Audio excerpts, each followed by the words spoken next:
Engine coolant এত গুরুত্বপূর্ণ hybrid গাড়িতে, যেটা অনেকে ভুলে গিয়ে তার যে কোটি টাকার বা অর্ধ কোটি টাকার যে গাড়িটা, এই গাড়িটাকে একদম ড্যামেজ করে ফেলে।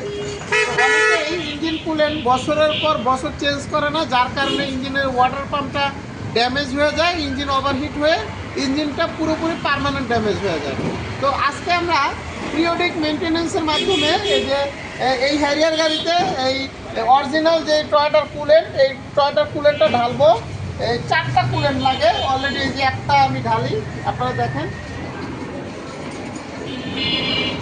ভিডিওটা শেয়ার করে দিবেন, কারণ এই ভিডিওটা বাঁচিয়ে দিতে পারে একটা হাইব্রিড গাড়ির মালিকের লক্ষ লক্ষ টাকা।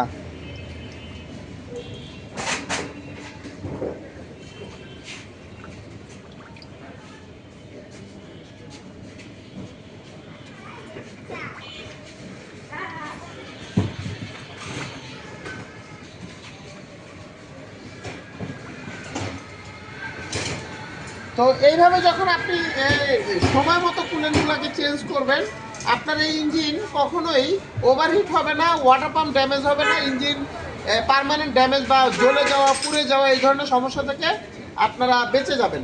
তো হাইব্রিড গাড়ির মেনটেন্যান্স করতে না পারলে হাইব্রিড গাড়ি কেনা উচিত নয়। হাইব্রিড গাড়িটা অনেক মেনটেন্যান্সের একটা গাড়ি। যারা নন হাইব্রিড চালায় অভ্যাস, যে যারা তাদের আসলে মেনটেন্যান্স ওইভাবে করতে হয় না, তাদের ব্রেক অয়েল চেঞ্জ না করলেও হয়, মানে করতে হয় কিন্তু অনেকে করে না, টাকা সেভ করে, তো তাদের কোনো সমস্যা হয় না।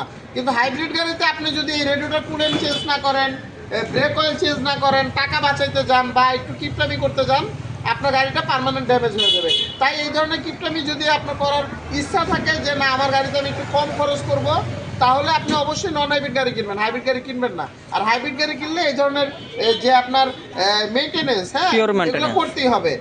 কারণ পিরিয়ডিক মেনটেন্যান্স না করলে আপনার এই গাড়িটা একদম পার্মানেন্ট ড্যামেজ হয়ে যাবে। ভালো থাকবেন, ভিডিওটা শেয়ার করে দেবেন।